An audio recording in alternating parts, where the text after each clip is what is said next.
ಮಾಗಡಿಯಲ್ಲಿ ನಡೆದ ವೈಜಿಗುಡ್ಡ ಏತ ನೀರಾವರಿ ಯೋಜನೆ ಶಂಕುಸ್ಥಾಪನೆ ಕಾರ್ಯಕ್ರಮದಲ್ಲಿ ಉಪಮುಖ್ಯಮಂತ್ರಿಗಳಾದ ಡಿಕೆ ಶಿವಕುಮಾರ್ ಅವರು ಮಾತನಾಡಿ, ಮಾಗಡಿ ಜನರಿಗೆ ಕಾವೇರಿ, ಹೇಮಾವತಿ ಹಾಗೂ ಎತ್ತಿನಹೊಳೆಯಿಂದಲೂ ನೀರು ಬರುತ್ತಿದ್ದು ನೀರಿನ ಅದೃಷ್ಟವಿದೆ.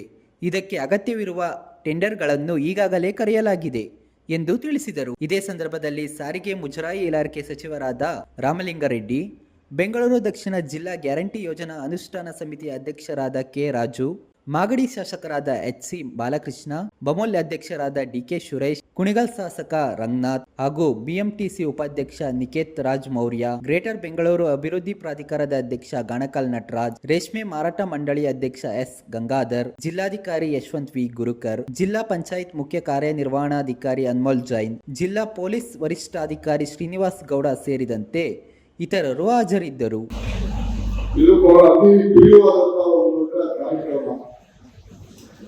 ಇತಿಹಾಸ ಪುಟಕ್ಕೆ ಸೇರುವಂತ ಒಂದು ಕಾರ್ಯಕ್ರಮ. ಬಾಲಕೃಷ್ಣರವರ ಮಾತುಗಳು, ರಂಗನಾಥ್ ಮಾತು, ಸುರೇಶ್ ಮಾತನ್ನ ಕೇಳ್ತೀವಿ, ನಾವೆಲ್ಲ ಟಿವಿ ನೋಡ್ತೀವಿ.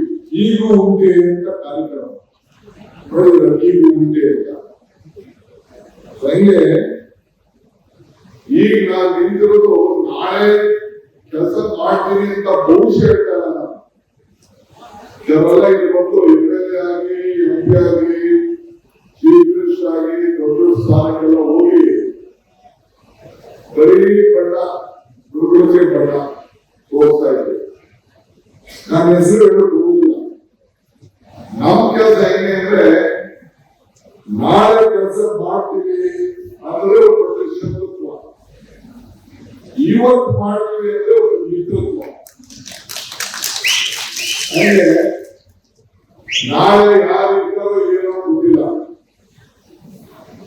ಈ ಗಣಿತರ ಇದ್ದರೆ ನಾವೇನ್ ಮಾಡುವ ನೀವು ಕೇಳಬೇಕು. ಯಾವುದೇ ರಾಜಕಾರಣಿ ನೀವು ಬಂದಾಗ 5 ವರ್ಷಕ್ಕೂ ಸರಿ ಬಂದಾಗ ನಿಮಗೆ ಓಟಗಳಲ್ಲಿ ಸ್ನೇಹಿತರು, ಮದುವೆಗಳಲ್ಲಿ ಎಲ್ಲ ಸಿಗ್ತಾರೆ.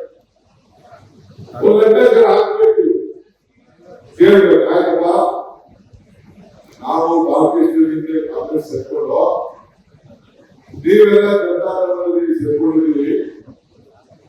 ಈಗ ನಿಮ್ ಕಾಲದಲ್ಲಿ ಏನಾಯ್ತು, ನಮ್ಮ ಕಾಲದಲ್ಲಿ ಏನಾಯ್ತು ಅನ್ನೋ ಲೆಕ್ಕಾಚಾರ ನೀವು ಹಾಕ್ಬೇಕು. ಅವ್ರು ಬಿಡ್ಬೇಕು.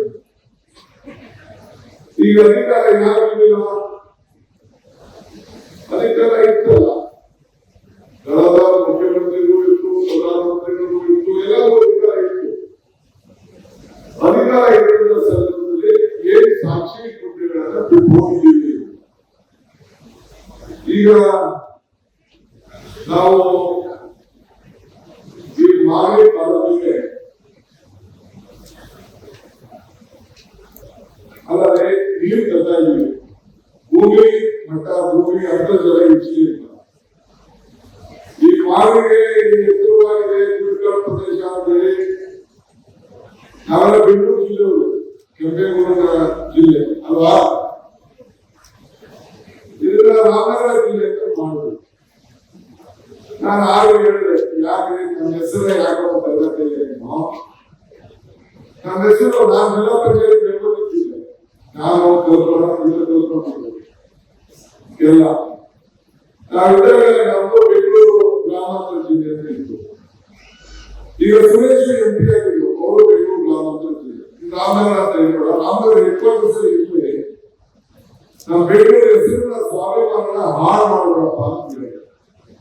ಅವ್ರದೇನು ಲೆಕ್ಕಾಚಾರ, ನೀವು ನನ್ನ ಅಧಿಕಾರ ವಾಪಸ್ ಕೊಟ್ಬಿಟ್ಟಿದ್ದೀವಿ, ಈಗ ಚೇಂಜ್ ಮಾಡಿದ್ವಿ. ಅದು ನನ್ನ ಹೆಸರನ್ನ ಏನ್ ನಮಗೆ ಸಿಕ್ಕು, ಕೆಂಪೇಗೌಡನ ಜಿಲ್ಲೆ ಈಗ ಬೆಂಗಳೂರು ದಕ್ಷಿಣ ಜಿಲ್ಲೆ, ಬೆಂಗಳೂರು ಜಿಲ್ಲೆ ಅಂತ ಏನ್ ಇತ್ತು ಅದನ್ನ ವಾಪಸ್ ಉಳಿಸೋಕೆ ಕೆಲಸ ಮಾಡ್ತೀವಿ. ಯಾರು ನಿಮ್ಮೂರು ಜಮೀನು ಪ್ರದೇಶ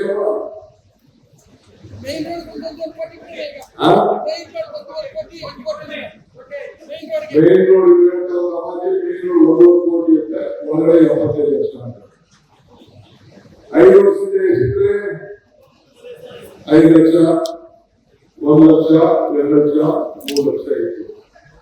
ನಿಮ್ಮ ಪ್ರತಿಯೊಂದು ಕುಟುಂಬಕ್ಕೂ ಒಂದು ತೀರ್ಮಾನ ಇವತ್ತು ಬಿಡದೆ 2 ಕೋಟಿ ರೂಪಾಯಿ ತೀರ್ಮಾನ ಮಾಡಿದ್ವಿ. ಕುಮಾರಸ್ವಾಮಿ ಟಿಕೆಟ್ ತಗೊಂಡಿದ್ದಾರೆ 6,000 ರೂಪಾಯಿ ಅವತ್ತು ಎಕರೆನ. ನಾನು 7 ಲಕ್ಷ ತಗೊಂಡಿದ್ದೇನೆ ಒಂದು ಎಕರೆನ. ನನ್ನ ತಂಡ 20 ಲಕ್ಷ 10 ಎಕರೆ ಅಲ್ಲಿ ದುಡ್ಡು ಹೋಗಲಿ. ಇವತ್ತು 2 ಕೋಟಿ ರೂಪಾಯಿ ತೀರ್ಮಾನ ಅದು ಮಾಡಿದ್ವಿ ಸರ್ಕಾರ ತೆಗೆದುಕೊಳ್ಳೋದು. ಮತ್ತೆ ಕುಮಾರಸ್ವಾಮಿ ತೋರ್ಕೊಳ್ಳೋಕ್ಕೂ 2 ಕೋಟಿ ಕೊಡ್ತಾ ಇದ್ದೀವಿ. ನಾನು ಯಾಕೆ ಮಾತಾಡ್ತಾ ಇದ್ದೀನಿ ಅಂದ್ರೆ, ಒಂದು ತೀರ್ಮಾನ ಅಧಿಕಾರ ಬಂದಾಗ ನೀವು ಜೋಗಕ್ಕಾಗಿ ಸುತ್ತಾಡೋದಕ್ಕೆ ಆಗುದಿಲ್ಲ. ಏನೋ ಒಂದು ದೊಡ್ಡ ಶಕ್ತಿ ಈ ರಾಜ್ಯದ ಜನತೆ 136 ಸೀಟ್ ಕೊಟ್ಟು ಕೊಟ್ಟರೆ ಮಾತು ಕೊಟ್ಟೆ 5 ಗ್ಯಾರಂಟಿ ಕೊಡ್ತೀನಿ ಅಂತ ಕಮಲ ಕೆರೆಯಲ್ಲಿ ತರಿಸಿದ ತೆರೆ ಹೊಲದಲ್ಲಿ ತರಿಸಿದ ಈ ದಾನ ಧರ್ಮ ಮಾಡುವ ಕೈ ಅಧಿಕಾರದಲ್ಲಿ ತರಿಸಿದ ಅಂತ ಹೇಳಿದೆ. ಆ 5 ಗ್ಯಾರಂಟಿ ಈಗ ನಿಮಗೆಲ್ಲ ಮನೆಯಲ್ಲಿ ಫ್ರೀ ಕರೆಂಟ್ ಕೊಡ್ತಾ ಇದ್ದೀವಿ. 2,000 ರೂಪಾಯಿ ಒಂದು ತಿಂಗಳು ಕೊಡ್ತಾ ಇದ್ದೀವಿ. ಅಕ್ಕಿ ಕೊಡ್ತಾ ಇದ್ದೀವಿ. ಯಾರ ಹೆಣ್ಮಕ್ಳೆಲ್ಲ ಎಲ್ಲಿ ಹೋದ್ರು ಫ್ರೀ ಕೊಡ್ತಾ ಇದ್ದೀವಿ. ನೀವು ಕುಮಾರನ್ ಕೇಳಬೇಕು, ಆ ದಳದ ಕ್ಯಾಂಡಿಡೇಟ್ ಯಾರಿದ್ದಾರೆ ಅವ್ರು ಕೇಳಬೇಕು. ನೀವು ಲೋಕಸಭಾ ಕ್ಯಾಂಡಿಡೇಟ್ ಎಂಪಿಗೆ ಕೇಳಬೇಕು. ನಿನ್ನ ಕಾಲದಲ್ಲಿ ಒಂದು ಟ್ರಾನ್ಸ್ಫಾರ್ಮರ್ ಹಾಕೊಟ್ಟಿದ್ಯಪ್ಪ, ರೈತರು ಮಕ್ಕಳು ಅಂತ ಹೇಳ್ತಾ ಇದ್ರೆ ಯಾವ ಒಂದು ಕೆರೆ ತುಂಬಿದ್ದೀರಪ್ಪ. ಈಗ ಸತ್ಯಗಾಲದಿಂದ ಇಟ್ಲೂರಿಗೆ 26 ಕಿಲೋಮೀಟರ್, ಇಟ್ಲೂರಿಂದ ಮೊಗೇರಿಗೆ 55 ಕಿಲೋಮೀಟರ್, ಮೊಗೇರಿಗೆ ಕಣ್ಣೂರಿಗೆ 6 ಕಿಲೋಮೀಟರ್, ಕಣ್ಣೂರಿಂದ ವೈದ್ಯರಿಗೆ 25 ಕಿಲೋಮೀಟರ್, ಒಟ್ಟು 30 ಕಿಲೋಮೀಟರ್.